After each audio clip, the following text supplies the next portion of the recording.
Quisiera que Dios me diera una prórroga, porque para Pablo era sumamente importante predicar la palabra de Dios, vivir en Cristo para predicar la palabra. Y la iglesia tiene esa invitación. Hoy más que nunca hay que predicar. A veces mucha gente en nuestras congregaciones dice, bueno, pero es que no nombran evangelización. Es que usted no necesita que le nombren evangelización. Hay que predicar. Dilian, ¿y trajiste una amiga? Eso es predicar.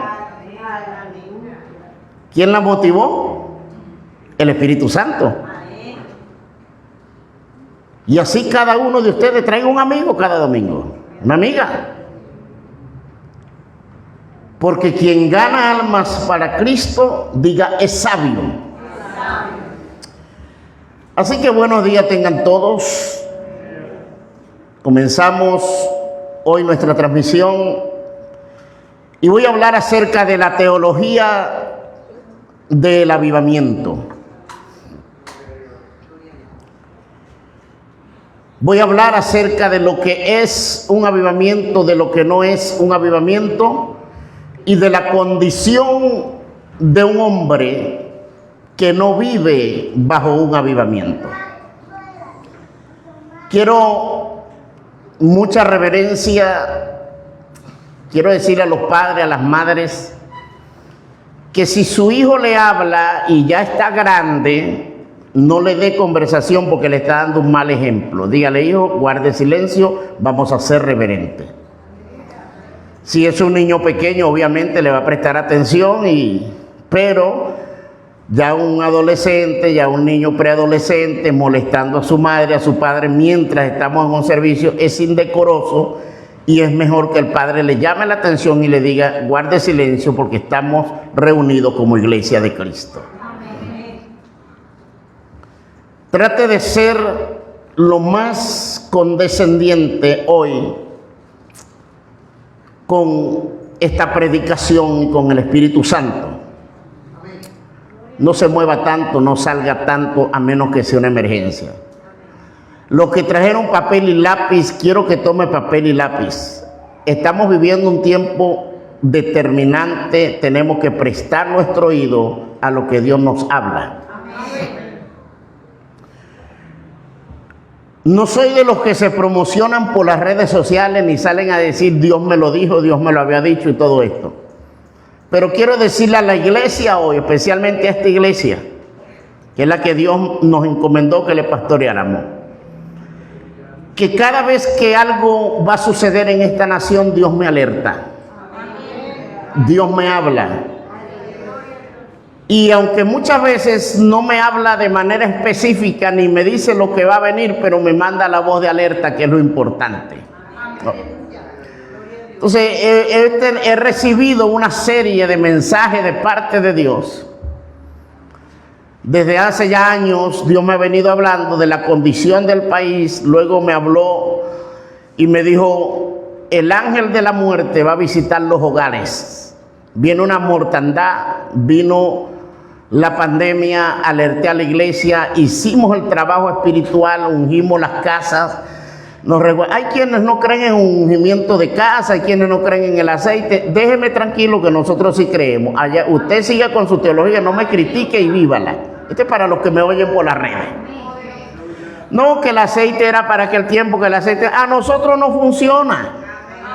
Nosotros lo usamos con fe, no funciona. Unimos carros, unimos casas. Que eso es brujería, que eso en ninguna parte de la Biblia dice que eso es brujería. Eso es falso, totalmente falso. Pues hemos hecho el trabajo y a Dios le ha agradado y Dios nos ha guardado. En la pandemia no sufrimos pérdida. Nadie de esta casa murió. La gloria es del Señor. Dios nos mandó a hacer 40 domingos de ayuno, 41 antes del terremoto. Y a principio de este año Dios me dijo, cierra tu agenda. y van a hacer 4 vigilias el tercer mes del primer trimestre del año, porque será un primer trimestre determinante. ¿Y cuál fue la otra palabra que me dio? ¿Ah? Crucial. Me dijo, será un trimestre determinante y crucial. Y cumpliéndose el tercer mes, nosotros hicimos el trabajo, y cumpliéndose el tercer mes del segundo trimestre del año, vino el terremoto. Estábamos preparados. A Dios hay que obedecerle. Por eso se le dice a la iglesia, hay que estar al día, hay que estar caminando sobre la palabra que Dios nos da. Hay que oír, hay que respetar a Dios, hay que amar a Dios y hay que caminar conforme a Dios. Amén. Vamos a la palabra. Efesios capítulo 5, versículo 14. Y no crea que vine hoy a hablarle de tantos términos teológicos porque el tema se llama Teología del Avivamiento. No, es un título. No quiero hablarle de tantos términos teológicos. No se trata de eso. Quiero que comprendamos este tema y comencemos a vivirlo. Amén. La palabra de Dios dice así, Efesios capítulo 5, versículo 14. En el nombre del Padre, del Hijo y del Espíritu Santo. Amén. En el nombre del Padre, del Hijo y del Espíritu Santo. Amén. Por lo cual dice, despiértate tú que duermes y levántate de entre los muertos y te alumbrará Cristo. Dele con el codo al que está a su lado y dígale, despiértate.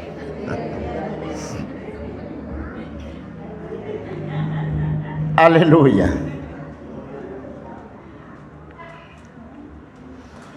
Gloria a Dios. Esta carta que Pablo le envió a Éfeso, leía el comentario de un hombre y él decía que fue criado, nació dentro del Evangelio, y él decía, he crecido oyendo los escritos del apóstol Pablo. Y desde niño he admirado a Pablo, porque él que decía, bueno, este hombre tuvo mucho tiempo para escribir tantas cartas a las iglesias. Y sería que la gente de ese tiempo no tenía tanto oficio para leer tanto, que se preguntaba él cuando estaba niño. Hasta que en su adultez, siendo un pastor, entendió el motivo, la causa, el por qué cada carta de esta eran enviadas a las iglesias. Pablo, un escritor prominente, un escritor al cual se le atribuyen 13 cartas. Algunos eruditos dicen que hay 7 cartas solamente que están comprobadas que fueron de Pablo, mientras que otras están en tela de juicio. Pero generalmente la mayoría de teólogos y eruditos afirman que fueron 13 cartas las que Pablo escribió. La carta a Éfeso se escribe en el año 55 después de Cristo. Y la iglesia de Éfeso, le voy a dar algún recuento histórico, cultural, para entender el por qué Pablo manda este escrito a la iglesia. La iglesia de Éfeso se establece aproximadamente 15 o 20 años después de la muerte de Jesucristo. Y Pablo visitó esta ciudad en su segundo viaje misionero por el mundo antiguo. Pablo, dice la Biblia, que conoció a una pareja llamada Priscila y Aquila. ¿Quién era Aquila? Aquila era un judío que vivía en la ciudad de Ponto, del Asia Menor. Y estando Aquila en Ponto del Asia Menor, decidió mudarse a la ciudad de Roma. Y estando en Roma, conoció a una mujer llamada Priscila. No se distraiga, míreme, no deje que su mente se vaya a otro lado. Estando en Roma, conoce a una mujer llamada Priscila. Y al parecer, cuando se miraron, fue un amor a primera vista. Dice que Prisca, que es el diminutivo de Priscila, y él cuando se miraron quedaron flechados, enamorados. Contraen matrimonio, se casan y comienzan a hacer una vida en Roma.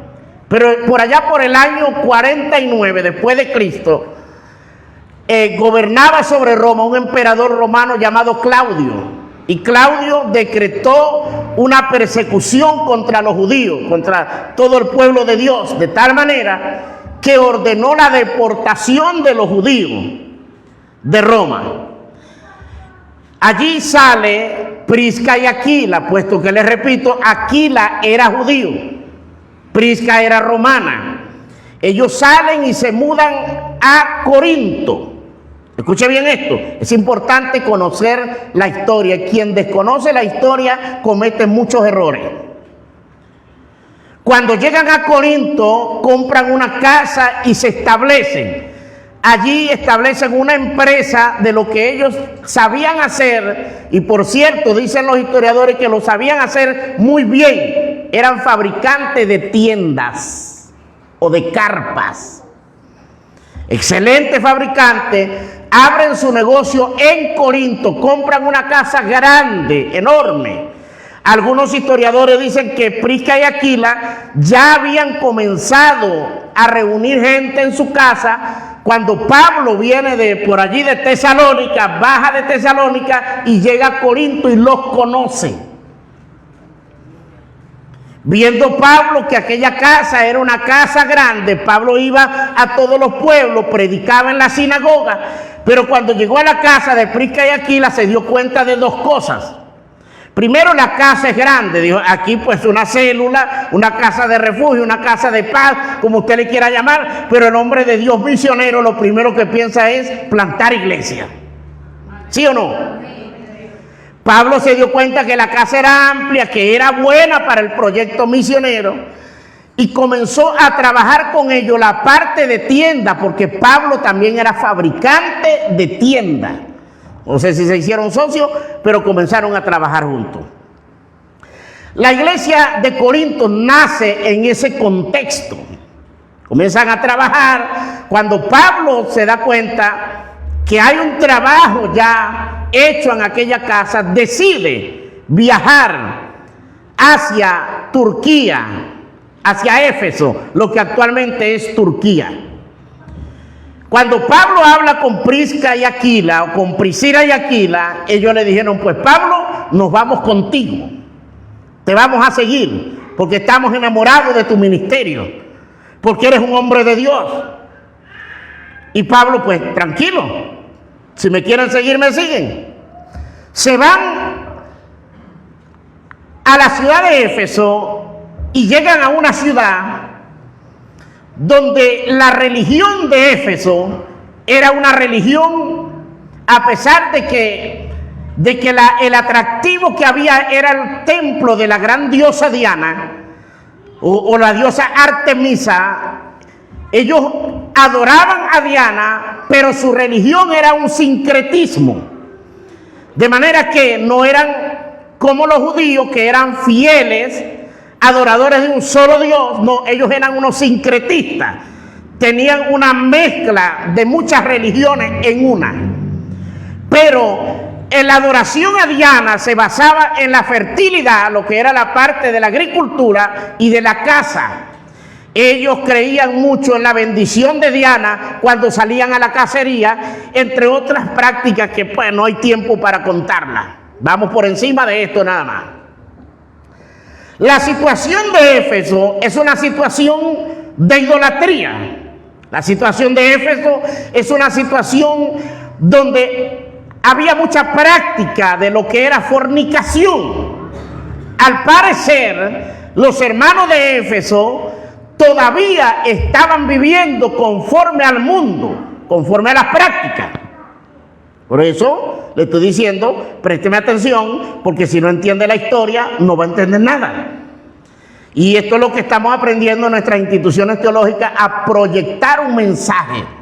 El por qué, el para qué, para quiénes fue enviada la palabra, cuál era la situación que se vivía.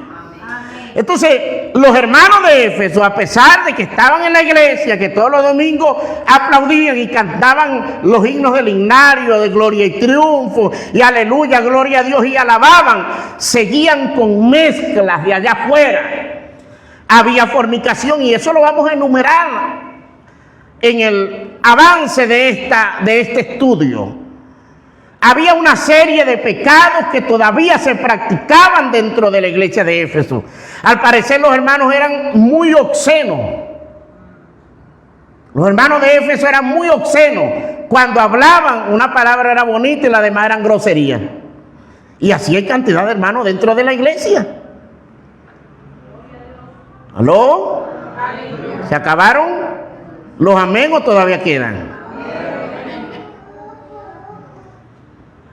Así que esto no es un capricho. Cuando un pastor, cuando alguien exhorta desde un púlpito a abandonar la vida ajena, abandonar la vida pasada, es bíblico.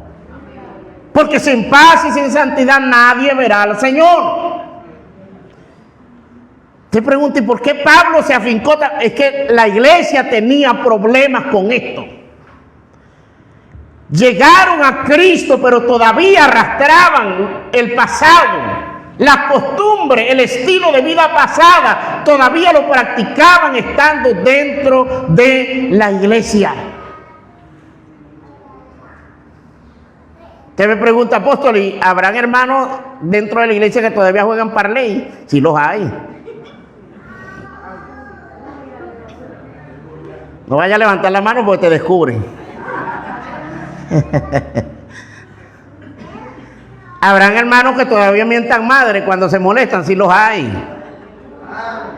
Pero no mientes madre, al contrario, bendice a quien te maldice. Ajá. Habrán hermanos que para llamar al niño, niñito, muchachito, le dicen escara. Eso es una palabra obscena. ¿Aló? Oye, como que la palabra golpeó, ¿no? Como que sí los hay. Ay, ay, ay, uy, uy, uy. Diga conmigo, Dios nos quiere hablar hoy. Ok. Pero ¿qué significa la palabra avivar? Porque vamos a hablar de avivamiento. Ya les di una introducción, un abreboca. La palabra para avivar viene de una palabra hebrea. ¿Por qué hebreo? Porque son las lenguas originales en que se escribió la Biblia: hebreo, griego y arameo. Entonces esa palabra hebrea se llama chaya, chaya, y significa vivir, tener vida, mantenerse vivo, sustentar, nutrir, preservar la vida, vivir para siempre, ser avivado, estar vivo, ser restaurado a la vida y a la salud. Cuando hablamos de avivamiento, hablamos de avivar. Ahora fíjense bien, porque cuando enseño me gusta usar muchos términos para hacer más clara la enseñanza. Los adventistas, ellos prefieren usar la palabra reavivamiento. No usan la palabra avivamiento, usan reavivamiento. Esto en el castellano se le conoce como un prefijo, ¿no? El prefijo reavivamiento. Y usted se pregunta por qué. Es sencillo. Porque si Pablo dice, despiértate tú que duermes y levántate de entre los muertos, es porque Pablo está diciendo que aquel que están levantando de entre los muertos no está muerto, sino que ha perdido las facultades de vivir a plenitud la vida y está medio muerto. Si hablamos de reavivamiento, estamos hablando de volver a traer a la vida plena aquello que un día estuvo en esa condición, pero que hoy por descuido cayó en un estado de adormecimiento. ¿Me estoy haciendo entender? Perfecto. Según esta definición, el avivamiento no es algo que sucede una vez en la vida. Quiero que presten mucha atención a eso, eso lo vamos a ver más adelante, pero le voy a adelantar un poquito. El avivamiento no se vive una vez en la vida. Aunque no debería ser así, pero lamentablemente lo es. El deber ser es que un creyente viva avivado desde que creyó hasta la hora que se va con Cristo a la eternidad. Pero en el mundo tendréis aflicciones, dijo Jesús. Hay aflicción, hay descuido, hay grandes problemas, hay batallas. Cuando las batallas te alejan de la oración, comienza el proceso del adormecimiento. Y esto es triste porque es cuando más deberíamos orar. La esposa puede decir, no sé qué está pasando con mi esposo, él antes no era así, ahora me está tratando mal, lo veo con una mala cara, veo una actitud, no sé qué esconde, eso me tiene mal, no me provoca ni orar. Allí es cuando debes orar más. ¿Para qué vas a orar más? Para que Dios primero trate contigo, te dé paciencia, te llene de amor, te dé mansedumbre, te dé templanza, y para que en segundo lugar Dios revele qué es lo que está pasando con ese tipo. ¿Sí o no? Puede ser la esposa, puede ser el hijo, puede ser un familiar, puede ser alguien cercano, no precisamente un esposo. Pero hay personas que se alejan de la oración por este tipo de problemas. Allí comienza el proceso del decaimiento espiritual en la vida del creyente. Viene el Espíritu Santo, te reaviva.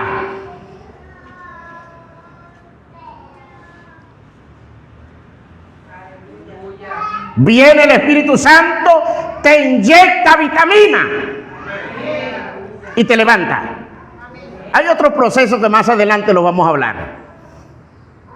Pero a lo que quiero llegar es que el avivamiento no ocurre una vez nada más en la vida de la iglesia. Puede ocurrir muchísimas veces. Por eso no se debe confundir, escuche bien. Por eso nosotros usamos mal el término de cultos de avivamiento. Por eso nosotros usamos mal la palabra Pentecostés. Por eso a veces decimos, tal iglesia está en avivamiento porque se están entregando las almas. La conversión de almas no es un sinónimo de avivamiento. Ahora, si usted me dice, wow, en tal iglesia ocurrió algo terrible, mientras el predicador hablaba, todo el mundo cayó de rodillas y confesaban el pecado solo.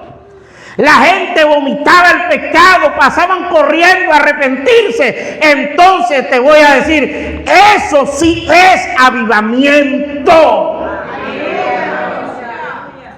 Pablo Pablo estaba llamando a la iglesia de Éfeso a apartarse del pecado.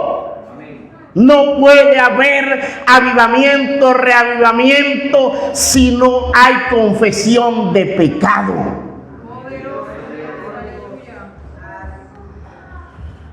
Y cuando hablo confesión de pecado, escúcheme, no estoy diciendo que todo el mundo va a correr al pastor a confesarle el pecado o X, no. Pero hay gente que debe confesarle a sus pastores y a sus líderes pecados ocultos.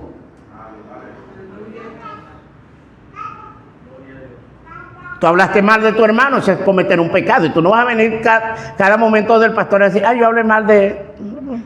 Óreme y perdónenme. No, nosotros no. Aquí no hay un confesionario como los curas.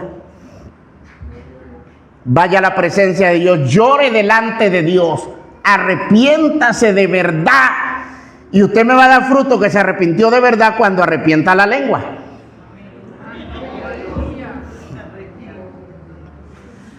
Señor, yo hablé mal de mi hermano, pues arrepiente la lengua. ¿Qué quiere decir esto? Nunca más te vas a dedicar a hablar mal de nadie y el avivamiento vendrá sobre ti. Otros dicen, bueno, el día de Pentecostés hubo un avivamiento, ahí no hubo avivamiento. Porque usted dice que no, si vino el Espíritu Santo, ahí no hubo avivamiento. Pentecostés ocurrió una vez y para siempre. Avivamiento ocurre en muchas naciones, cada momento, donde quiera, donde hay un pueblo arrepentido, hay un avivamiento. Pentecostés una vez y para siempre. Por eso que cuando alguien me dice, voy a celebrar la fiesta de Pentecostés, yo le digo, ¿y para qué? Si Pentecostés se dio una sola vez, el Espíritu Santo vino y ahora Él mora en mí y yo vivo de Pentecostés, día, noche, madrugada y a toda hora, vivo en Pentecostés. Amén. Que alguien diga amén. Amén. Sencillo, ¿no? Ahora, el avivamiento es el antídoto contra la atonía. Atonía. ¿Había oído esa palabra? Atonía.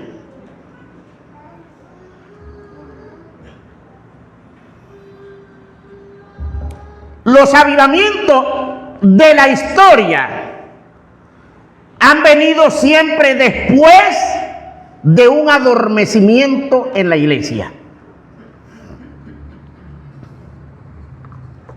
Dios está llamando a la iglesia venezolana a un avivamiento.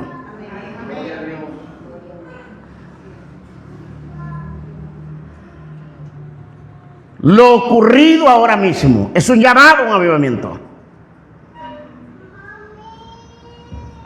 La iglesia debe entender que nosotros somos uno solo.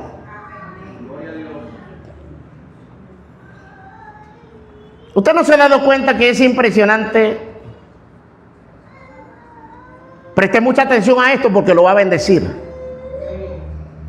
Voy a hablar con este término. Los evangélicos que existían en los tiempos de Jesús. Estoy hablando con un término propio, que nadie me vaya a confundir. Ay, en ese tiempo no había evangélicos. No, yo estoy hablando con un término propio. Los evangélicos que existían en los tiempos de Jesús.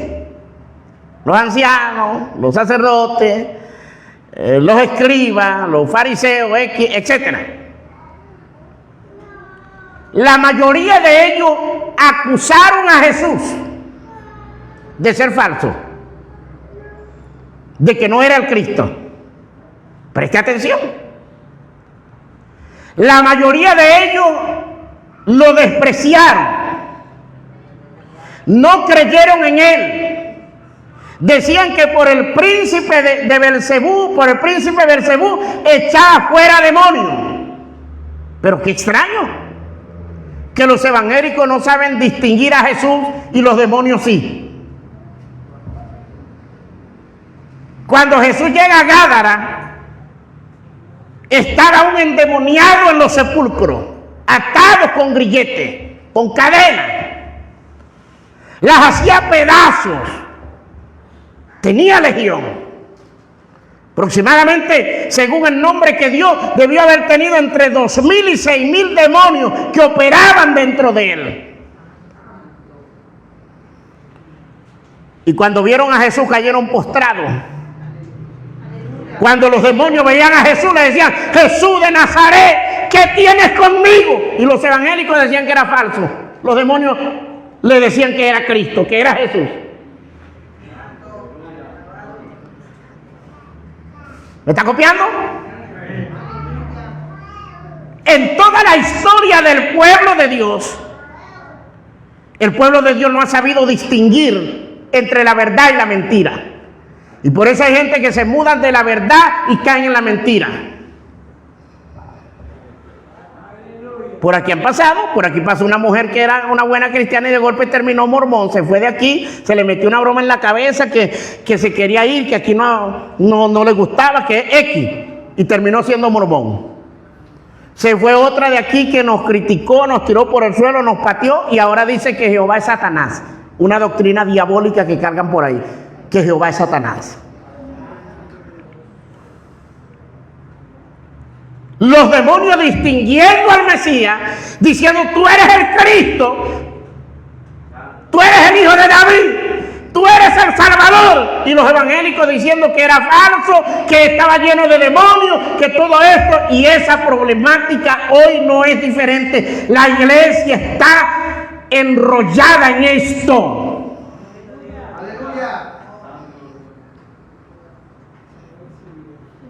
Que tú porque esto, que tú porque el otro. Mire, yo nací en una iglesia pentecostal de la cabeza a los pies. Y yo no entiendo cómo hay algunos hermanos que salieron de la iglesia pentecostal y ahora están en la iglesia libre, apostólica, llámese como se llame, y baten contra el suelo a los pentecostales. No, tú estuviste ahí. Y yo llamo a la iglesia hoy a amar y a respetar tal y cual como somos. Porque quien se burle del cuerpo de Cristo, en estos días confronté a un hombre que habla mal de los pentecostales y le dije: tú estás mal porque tú estás hablando mal de aquella gente que fueron comprados con la misma sangre que a ti te compraron.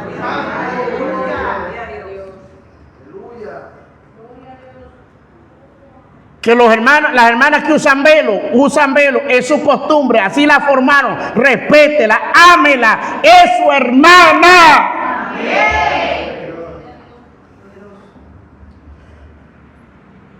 Que el pantalón, que esto otro, yo tengo mi percepción de ver las cosas. Hay pantalones decentes y hay pantalones indecentes.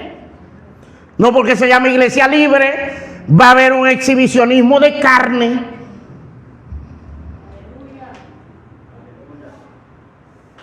No, hermano, porque tiene que haber cambio y transformación. Amén.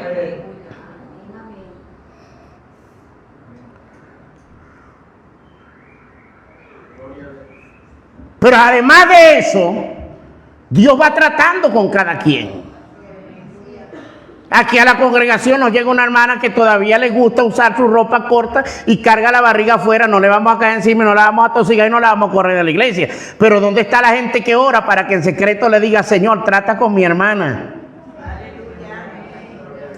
Espíritu Santo, convéncela. En vez de ir a criticar y a destruirnos unos con otros por nuestra espalda. La iglesia está llena de pecado y necesita un avivamiento.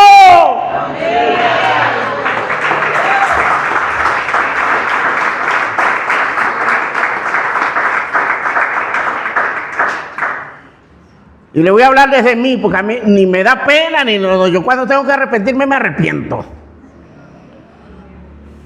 Mire, usted ve la cadena que yo cargo hoy, ¿verdad?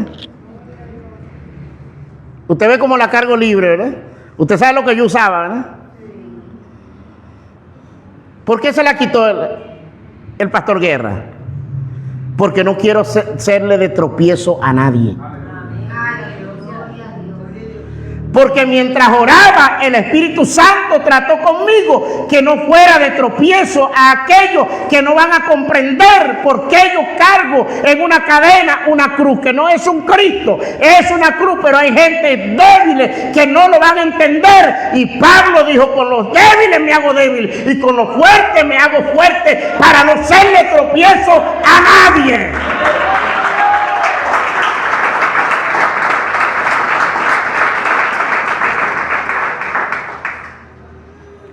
Porque me han preguntado, y ese crucifijo, le he dicho, no, lo primero que quiero aclararte es que no es un crucifijo.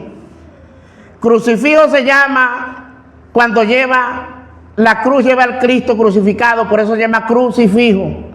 Pero cuando no tiene el Cristo es una simple cruz, que es símbolo del cristianismo. Pero si le está haciendo tropiezo a alguien, si alguien no está entendiendo, pues no me la pongo más. ¿Cuál es el problema?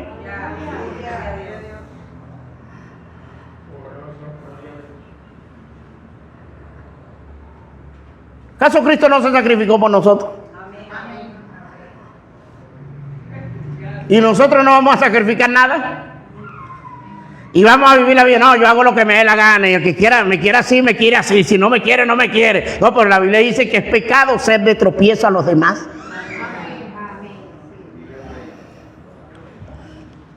Por lo menos a mí me gusta mucho comer morcilla. Y hay hermanos que creen que comer sangre es pecado.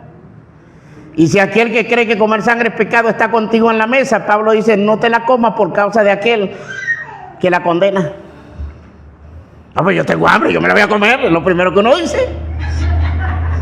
Y no le importa más nadie, y te llevas por delante todo el que esté frente a ti, y tú eres el único. Eso se llama androcentrismo, donde el hombre es el único centro de todo. No, el centro aquí se llama Jesucristo.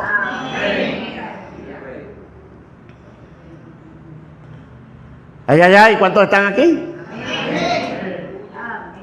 Entonces, si usted se pregunta por qué la iglesia necesita un avivamiento, no me venga con el cuentico que el reino, que mira el camionetón, que eso no es reino. Te puede caer un camionetón y anda en adulterio. Y necesita un reavivamiento porque está más muerto que vivo. Huele mal, los aburos lo andan rondando. Las aves de rapiña espiritual andan contigo porque hueles mal.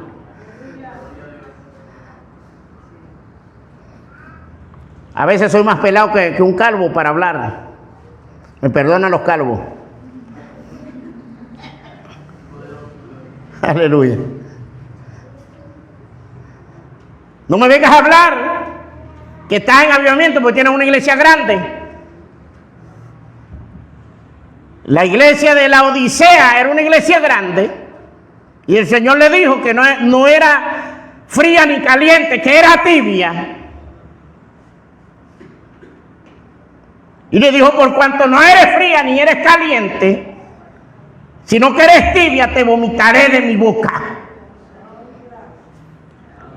Aquella iglesia que era rica, le dijo, ustedes son ricos, son millonarios y se jactan de todo esto, pero espiritualmente son unos miserables. Así lo dice Apocalipsis.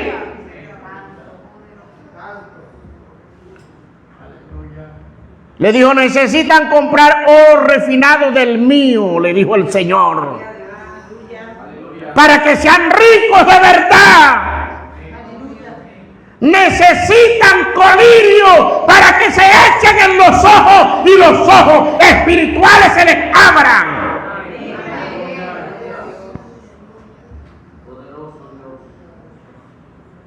Oh, tenemos una iglesia grande, aquí hay billetes y no aceptamos gente mal vestida. Me dijo un hermano, a mí me corrieron de la iglesia porque me dijeron que en su congregación nadie podía ir mal vestido. Bueno, vístelo tú, llévalo a una tienda y comprarle ropa.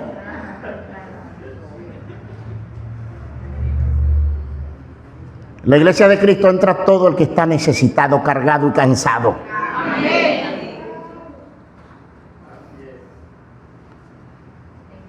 ¿Y por qué esos pastores lujosos no sientan el indigente en la primera banca, en el primer asiento? Y yo se lo digo por mí, porque si aquí llega un indigente y está reverente y estoy oyendo la palabra, a mí no me importa que se siente al lado mío. Lo único que sí le vamos a llamar la atención es que si no deja predicar y está con una bulla y una cuestión, le vamos a decir guarda silencio por causa de la palabra. Pero si llega reverente y quiere estar con nosotros y quiere oír la palabra, mire que se me siente al lado, que huele mal, no me interesa. Es un alma de Cristo.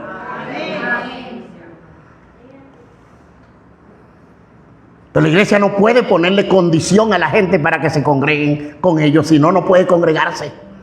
¿Qué es esto, hermano?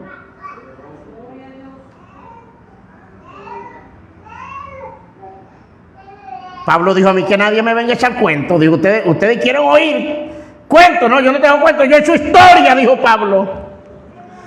Apóstol yo, le dijo Pablo, toleradme un poquito de locura y les voy a hablar de mí, aunque no debería, pero les voy a hablar.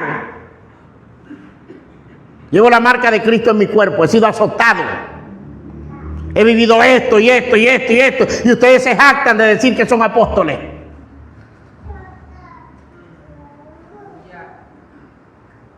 Porque viven bien. Ni el mismo Jesús vivió bien. El Hijo del Hombre no tiene ni siquiera dónde recostar su cabeza. Y ojo que se entienda esto, yo no estoy predicando pobreza. Lo que estoy diciendo es que la iglesia de Cristo tiene que aprender a vivir en la buena y en la mala. Lo que estoy diciendo es que la iglesia de Cristo tiene que entender cuando Jesús hablaba. Porque Jesús y los apóstoles dijeron, el que tenga mucho, hágase como que no tiene nada. Nunca prohibieron tener, sino que usted sea humilde y no le bata en la cara a nadie lo que usted tiene, los privilegios de los cuales goza. Al contrario, si tienes, comparte con el que necesita.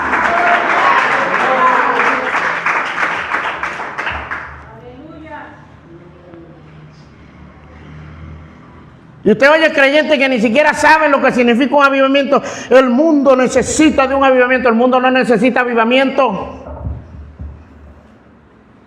Explíqueme eso, apóstol, se lo voy a explicar. El mundo necesita una hermana Angeli avivada. A ella sí la necesita, pero avivada. El mundo necesita a una Yohara Terán llena del Espíritu, avivada, que salga a hablar a los hogares, que salga a orar por los enfermos, que salga a ayudar al necesitado. El mundo necesita gente avivada.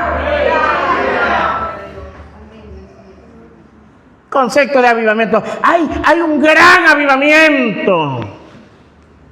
Están divididos. Una sola criticadera, hermano.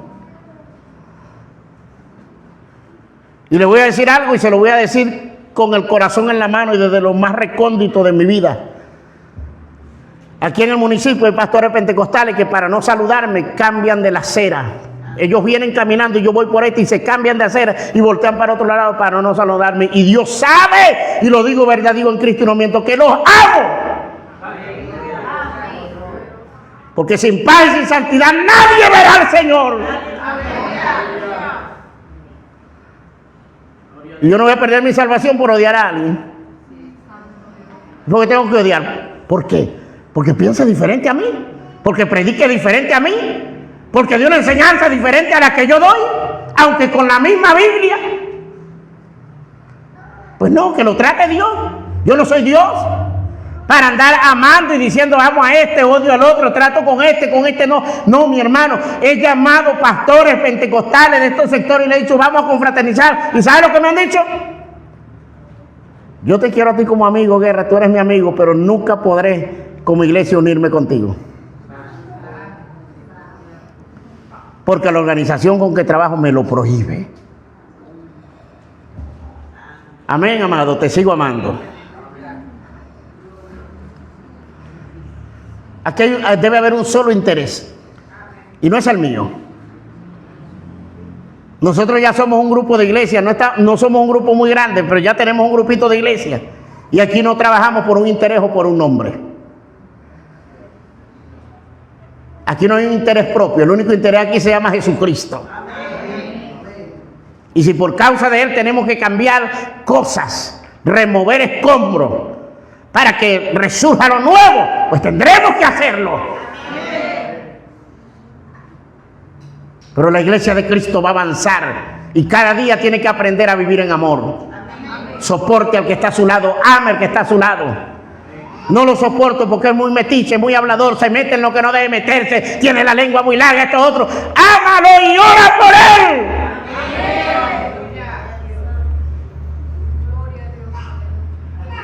Ay, ay, ay. Porque si Dios te llamó para tú sentarte en un sillón y estar en confort, ay, voy a vivir lo mío, lo que a mí me gusta y que nadie se meta conmigo. No quiero chismoso a mi lado, no quiero metiche, no quiero fastidioso, no quiero a nadie. El que venga lo sacude. Usted está grave.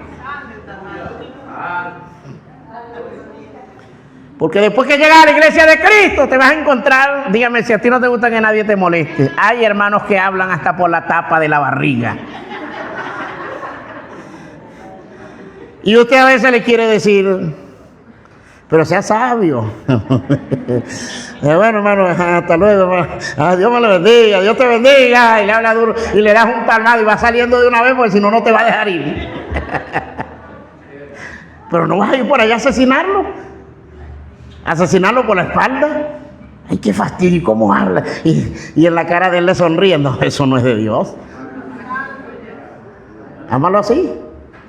Si no soporta, dile, Señor, ayúdame a soportar. Mi esposa y mis hijos me preguntan, ¿cómo puedes tú estar medio día sentado con una persona hablando? Mi amor, pero es que hablan demasiado y ¿qué voy a hacer? Tengo que oírlo y amarlo así. Y óigame, generalmente no son gente de esta casa, gente que viene de otras congregaciones a pedirme consejo, a pedirme una palabra y se han agarrado, no es mentira, ¿verdad, amor? Han llegado a la mañana y se van de aquí a las 4 de la tarde.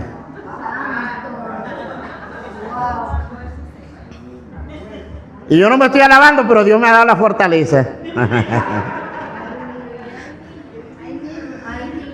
Hay niños, sin provocar decirle, hay niños. Y entonces, hermano Guerra y esto, hermano Guerra y esto otro, hermano Guerra. Es que, hermano Guerra, cuando hablo contigo no me provoca irme de aquí. Bueno, amén, no te vayas.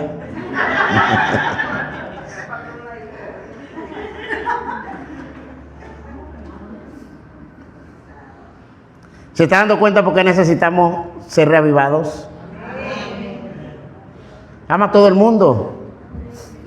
El amor lo es todo. Dios no tiene amor, Él es el amor. Si tú dices que Dios tiene amor, lo estás limitando, lo estás humanando. Él es espíritu. Él es el amor. Ahora fíjese bien. Le repito que los avivamientos en toda la historia han venido después de un estado de adormecimiento. La atonía espiritual siempre antecede un gran avivamiento. Ahora, ¿qué es atonía? Es un estado general de decaimiento. La atonía es un estado general de decaimiento donde se apagan todas las facultades. Le estoy hablando en términos humanos. Tal persona está en atonía, en un estado general de decaimiento donde se apagan todas las facultades, se pierde la visión, no se discierne la voz del que habla, las piernas flaquean, los brazos decaen, en fin, se pierde toda la vitalidad. Y hay creyentes en esa condición, ¿sí o no? Ahora, esta era la condición que había en Israel y Judá en los tiempos del sacerdote y profeta Ezequiel, por allá en los años 595, 570 antes de Jesucristo, durante el cautiverio babilónico. Sin embargo, Dios llevó a 4 hijos de Judá a Babilonia para encender una antorcha de avivamiento y acabar con la atonía espiritual. ¿Quién estaba en atonía ahí? No era Nabucodonosor ni su reino. Era el mismo Israel y Judá quienes estaban en atonía espiritual, y Dios levantó 4 hombres.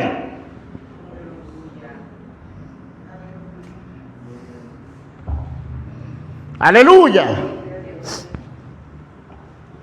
Uno se llamaba Daniel, que le pusieron por nombre Belsasar.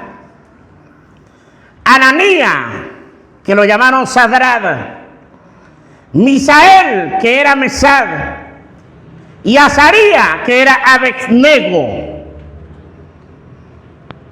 Libro de Daniel, capítulo 1 al 12. Ahora bien, estos 4 hombres, lo más impresionante es que nunca se acostumbraron a vivir entre los muertos babilónicos. Los babilonios estaban muertos. Era un reino que adoraba muchos dioses. Entre ellos el principal era Marduk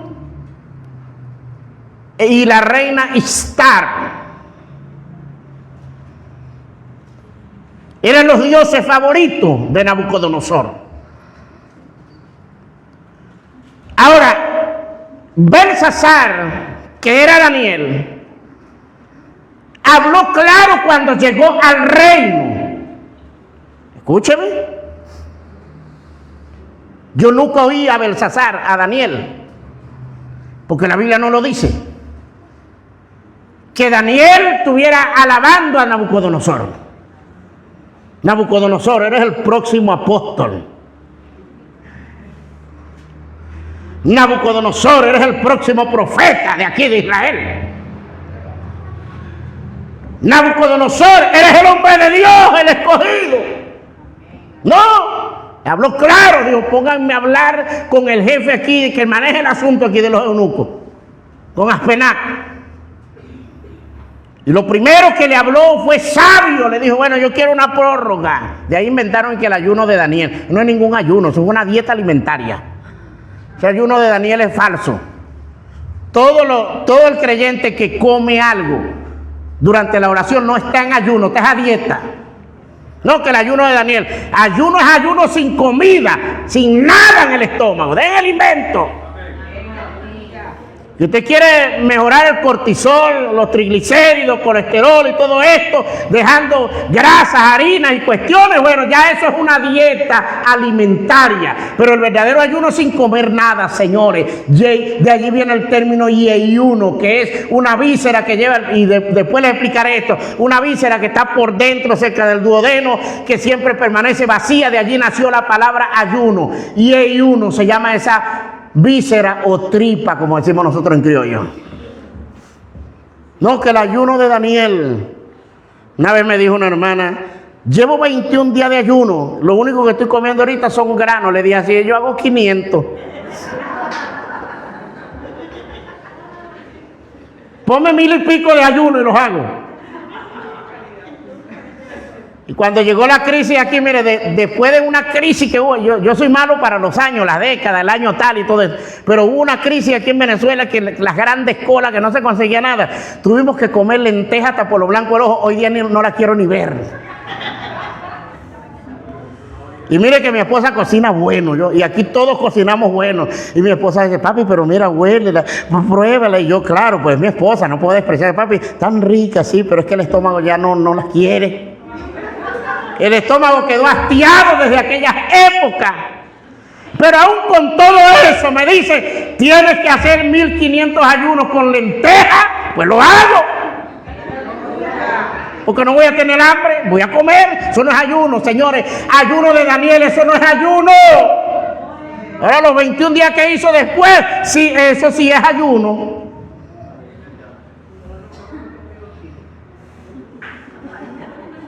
Pero lo demás que hizo Daniel lo que no quería él y su equipo de hombres santos era no contaminarse, no comían cochino, no comían jabalí, no comían cierto. Y él dijo, no, eso era lo que más se comía en ese reino.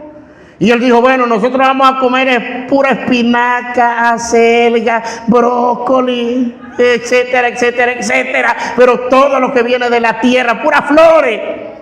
Té de flores, ensalada de hoja. Eso es lo que queremos y vamos a comprobar al final del día quién está más robusto, más lindo y bello. Y al final del día los babilonios estaban todos feos y los del Señor estaban lindos y bellos y robustos, cachetones y llenos de colágeno.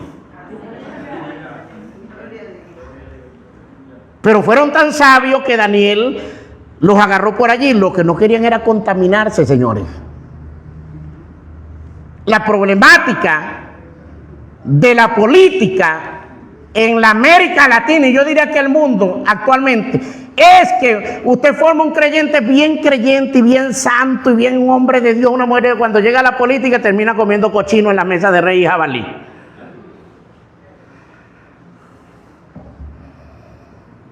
Usted puede ser político, es que la política es una profesión.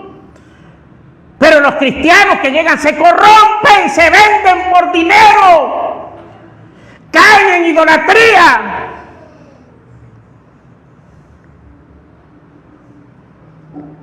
Ay, ¿a usted no le da miedo predicar así? No, ¿y por qué? Mientras esté diciendo la verdad.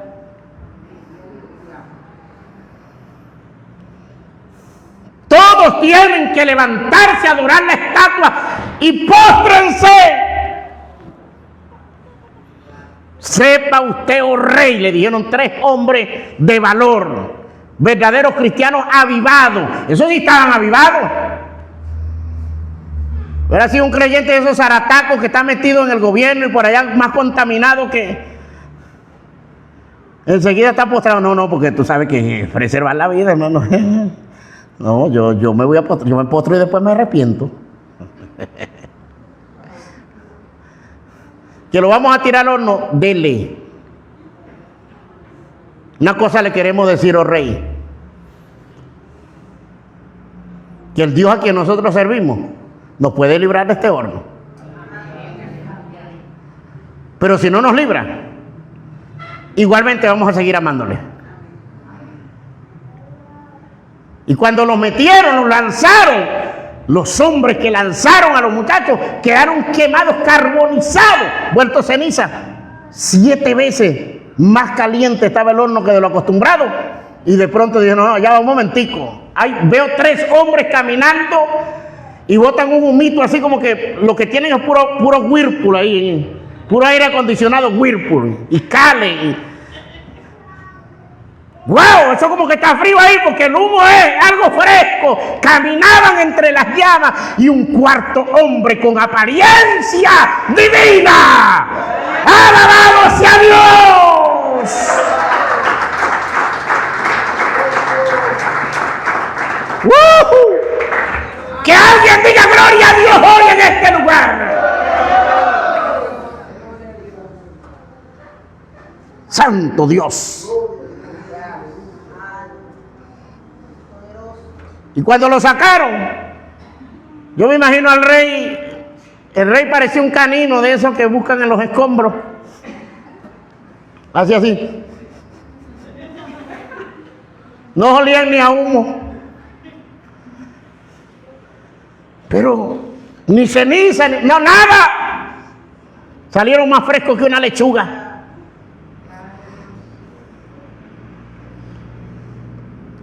¿A qué los llevó Dios allí? A preservar a su pueblo bajo un avivamiento. Estaba Daniel, estaban sus 3 amigos. Jeremías no quiso ir, o digamos, no recibió directriz de parte de Dios para subir al reino de Nabucodonosor. Dice la Biblia que Jeremías se fue a Egipto. Dice la historia. Pero estaba el profeta Ezequiel, que tuvo visiones cerca del río. Ezequiel murió en el cautiverio. Pero Daniel, el hombre que Dios puso a gobernar, el hombre que Nabucodonosor respetó siempre, el hombre que aunque Belsasar con toda la impiedad que tenía, cuando decía viene Daniel, se paraban firmes. Porque Daniel interpretaba sueños, Daniel interpretaba visiones, Daniel era solución para el reino, Daniel era portador de la unción del avivamiento. Que alguien diga gloria a Dios en este lugar.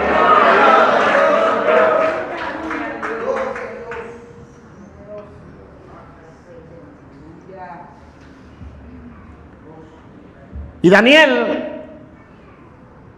tuvo que enfrentarse a los hombres más feroces de ese reino. Desde Nabucodonosor, vio reinar a Nabonido, vio reinar a Belsasar, vio reinar a Nabuzaradán, hasta Darío el persa. Tuvo varios reinos y tuvieron que parársele firme al hombre de Dios, porque saben que el evangelio está tan marginado hoy, no solamente en Venezuela, porque el fruto que deberían estar dando los Danieles que estuvieron junto a Nabucodonosor es otro. A Daniel nunca lo vieron comiendo cochino, porque era prohibido para un judío. A Daniel nunca lo vieron por las redes sociales cantando música del mundo y bailándole y restregándosela a los demás en la cara y diciendo que no era pecado. A Daniel nunca lo vieron metido en trampas. A Daniel nunca se le descubrió que era un testaferro de Nabucodonosor. A Daniel nunca se le descubrió que tenía relaciones por allá extramaritales. ¡Nunca! Y la causa de que el evangelio está tan rayado, no solamente en Venezuela y parte del mundo, es porque aquellos, principalmente la mayoría de aquellos que se dicen tener iglesia grande y que están en el reino, son más mundanos que el mismo diablo. Están corrompidos. Están llenos de basura, de pecado. Y Dios está mirando eso. Y no crean que porque la aparente prosperidad, ustedes no están prósperos, no, ustedes lo que tienen es dinero, porque la verdadera prosperidad es cuando el alma del hombre está convertida a Cristo. La verdadera prosperidad viene cuando el alma está alineada con Cristo. Si tu alma se alinea con Cristo, de ahí en adelante puedes tener dinero, carros, casas, propiedades, todo lo que puedas tener, no te corrompe si tu alma está alineada a Cristo. Por lo cual dijo Pablo, despiértate tú que duermes y levántate de entre los muertos y te alumbrará Cristo. Él es la lumbrera. La luz de Cristo es tan poderosa que cuando dejen de existir este cielo y esta tierra, y la tierra, la nueva Jerusalén y la nueva tierra serán alumbradas por Él mismo. Él será la luz que lo alumbrará. ¡Aleluya! Ahí no vamos a tener problemas que se cayó la guaya en las montañas, que se dañó la estación tal, que esto. No. Él es la lumbrera, luz. Siempre habrá luz. Él es luz y alumbra en medio de las tinieblas. Permítele a la luz de Cristo que entre a tu casa. Permítele a la luz de Cristo que alumbre a tu esposo, mujer. No le des mal ejemplo a tu esposo. Dios mío, ¿cómo lo digo? Pero tengo que decirlo. La mujer quiere que el esposo se convierta, pero la mujer, como dijo mi mamá, es más brava que un chispito. El esposo no le puede decir nada porque eso se enciende y quiere que el hombre se convierta. Acabaron los amén. Mujeres se van a dejar descubrir. Digan amén por lo menos para no identificarla. Aleluya. Aleluya. Madre que tiene hijos inconversos, ¿cómo se van a entregar a Cristo si tú eres la primera que apapachas el pecado de ellos? Predícales con amor. Ven el pecado en ti, ¿cómo tus hijos se van a convertir? Usted sabe lo más lindo que un hijo diga, mire, usted sabe quién es cristiano, usted sabe quién es evangélica de verdad. Mi mamá, esa sí es evangélica. Nunca la he oído decir una grosería. Ah, pero si la mamá es una obscena.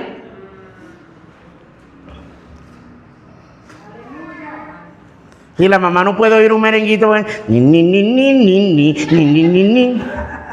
Ay, venga la mamá bailando en la casa cuando oye una música del mundo. Mi mamá, no, es la hermana Cocoyo. Ay, los estoy descubriendo, no, yo no, el Espíritu Santo. Diga gracias, Señor, diga gracias, Señor, porque nos hablas.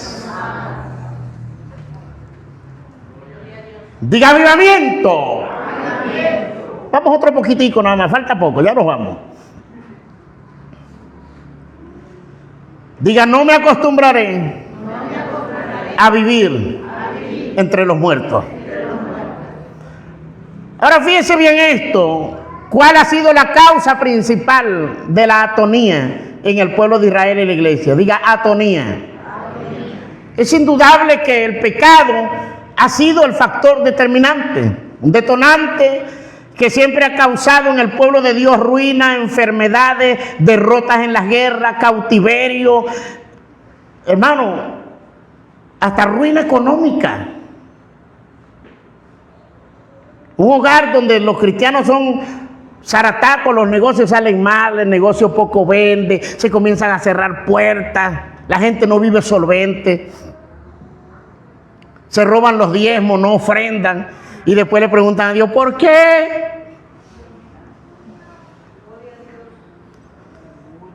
Santo Dios.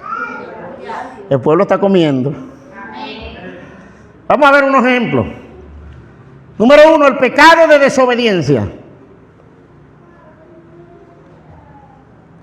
Cuando nosotros vamos al capítulo 6 de Josué, ahora uno casi no puede predicar en el Antiguo Testamento porque los evangélicos modernos de ahora y los predicadores dicen, eso era para los antiguos.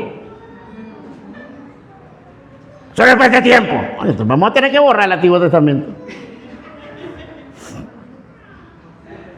Y resulta que el Antiguo Testamento era la sombra de lo que había de venir.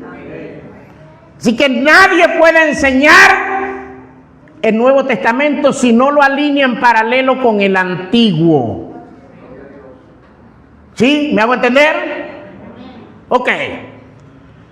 Capítulo 6, versículo 17 al 19. ¿Está en pantalla? ¿En pantalla? Y será la ciudad anatema a Jehová con todas las cosas que están en ella. Solamente Rahab la ramera vivirá con todo lo que estén en casa con ella, por cuanto escondió a los mensajeros que enviamos. Mensaje claro. De resto muere todo el mundo. Ellos acostumbraban a agarrar botín, pero el Señor le dijo, aquí no van a tomar botín. Vino Acán, hijo de Carmi, hijo de Sera, de Sagdí, de la tribu de Judá. Y cuando vio los lingotes de oro, la caleta, agarró la caleta del lingote y le dijo, muchachos, súbanlo ahí a la carreta. Y vio un manto babilónico y dijo, esto cuesta una pelota de real, también va para el botín. Lo metieron y lo escondieron debajo de la tienda. Siempre el evangélico que vive pecando quiere encaletar el pecado y cree que Dios no lo está viendo. Y después pregunta, ¿por qué? Resulta que se presenta la guerra de Jai, de la ciudad de Jai. Y ese día murieron 30 y pico de hombres israelitas por causa del pecado de una familia, de una tribu. Y cuando preguntaron y estaban llorando, el Señor les dijo, dejen ya los lloros. Hay un pecador aquí, hay un anatema. Y lo mostró el Señor. Menos mal que hoy día no existe eso, sino ya no quedará iglesia.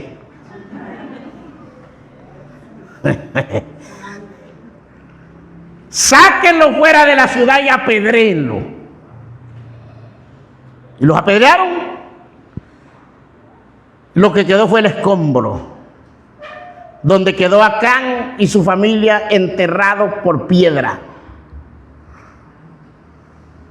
porque desobedecieron la orden de Dios. A nivel de familia, a nivel de iglesia, el pecado de la desobediencia trae consecuencias. Le voy a poner un ejemplo práctico. El Señor desde los antiguos siempre ha dicho, le dijo a Israel, Ahorita estoy metido estudiando algo que el Señor le dijo a Israel.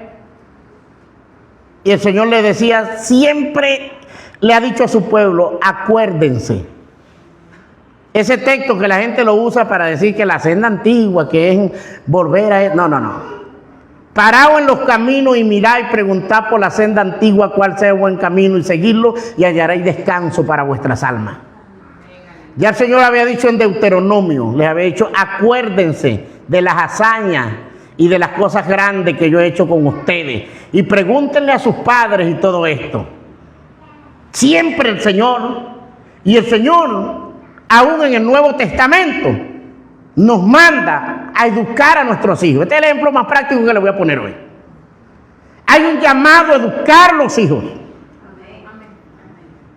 Ahora la pregunta es, si no los educamos, si desobedecemos, ¿cuáles son las consecuencias? ¿Cómo es posible que el hijo de un pastor que fundó 300 iglesias en nuestra nación, que hizo esto, que hizo esto otro, sea el PRAN?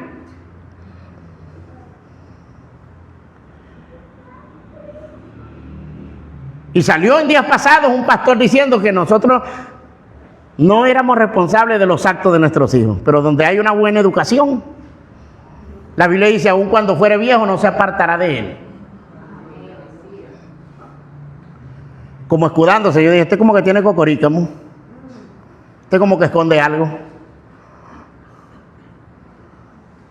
Si educas a tus hijos, ¿aló? Ay. Tendrás buenas consecuencias. Si no lo educas en la palabra, tendrás malas consecuencias. No, hay padres cristianos que se conforman con decir, ay, mi hijo tan lindo, igualito al tío. Un borracho. El tío es un borracho. Ese va a ser igualito. No, más bien en oración desátalo. Que se parezca físicamente nada más. Pero eres otra generación. La Biblia nos manda a educar a nuestros hijos. Si no los educamos conforme a la palabra, habrá consecuencias. ¿Y quién es culpable? Nosotros. Todo acto tiene consecuencias. ¿Verdad que sí? Todo tiene consecuencias. La consecuencia de la desobediencia de Acán fue la muerte por apedreamiento, lapidación. ¿Otro ejemplo?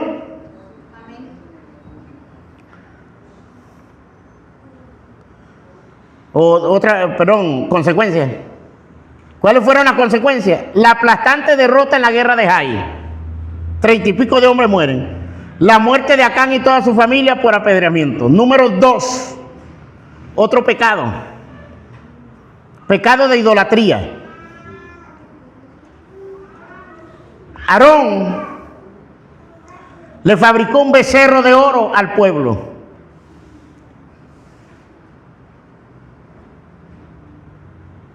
¿Cuáles fueron las consecuencias de esto? Dice que Jehová hirió al pueblo que participó en este pecado y no lo exterminó. Mis amados, no exterminó al pueblo por la intercesión de Moisés. Ahí fue donde Moisés se le separó entre el pueblo y Dios. Por eso es que ese es el trabajo de un intercesor. Entre Dios y el pueblo se detuvo allí Moisés. Y le dijo, voy a hablar en paráfrasis. Estas son tus ovejitas, le dijo. ¿Los vas a matar? ¿Qué van a decir las ciudades vecinas? Que no pudiste, que les hiciste una promesa falsa, que los meterías en la tierra prometida, y al no poderlos meter, acabaste con ellos.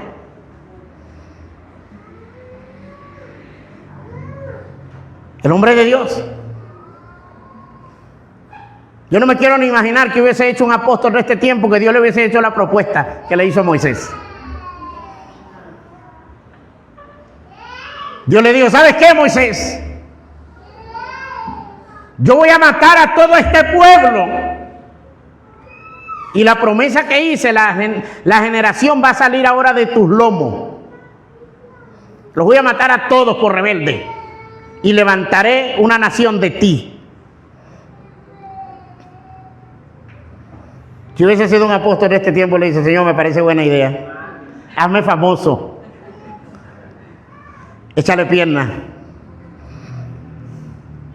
Mira la importancia de conocer la palabra. Mira la importancia de conocer la Biblia. ¿A qué apeló Moisés? Moisés apeló a la palabra que papá Dios le había dicho a los antiguos. Moisés apeló al pacto abrámico. Un pacto que no fue bilateral, sino unilateral, donde solamente Dios participó, hizo que Abraham durmiera y selló el pacto. ¿Y sabe por qué se le llama pacto? La palabra pacto significa partir en dos. ¿Y qué es lo que quiere decir eso? Así le sucede al que lo rompa. Es decir, que si usted hacía un pacto y lo rompía, usted merecía que lo partieran en dos, ¿sabe? Con un machete, con una espada.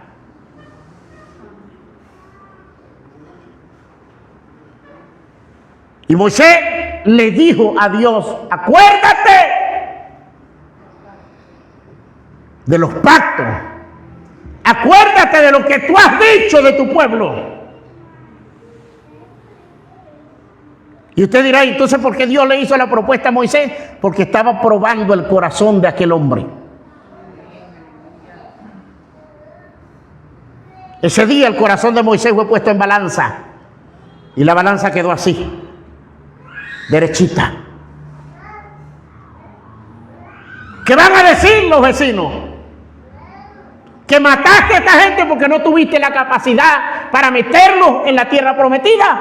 Vuélvete ahora del ardor de tu ira, Dios, y arrepiéntete de lo que has pensado hacer contra tu pueblo. La palabra para arrepentirse ahí es cambiar de parecer. Y Dios cambió de parecer en aquel día por la intercesión de un hombre, por la fe de un hombre, por la integridad de un hombre llamado Moisés.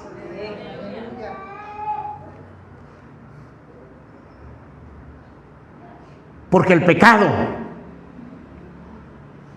y que digan y que me critiquen por lo que voy a decir, pues no me importa. Por ahí andan muchos ministros diciendo que Dios hoy no se aira con la humanidad. Por ahí andan muchos ministros diciendo que hoy Dios no castiga. Que me expliquen el versículo 18 del capítulo 1 de Romanos, donde la palabra dice, y habla, colócalo ahí en la pantalla, Romanos 1:18. Vamos a ver cómo dice.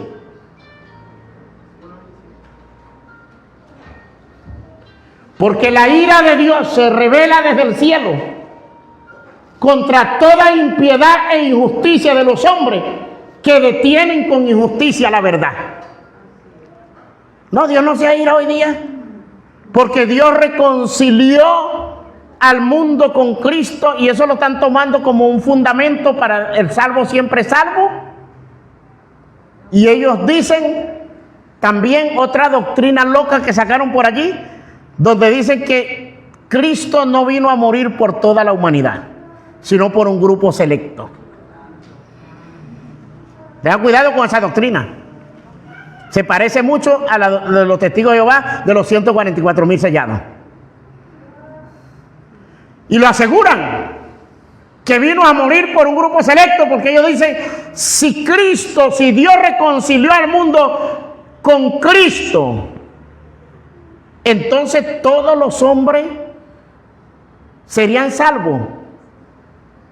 Y yo le dije a uno, no, te equivocas, estás malinterpretando.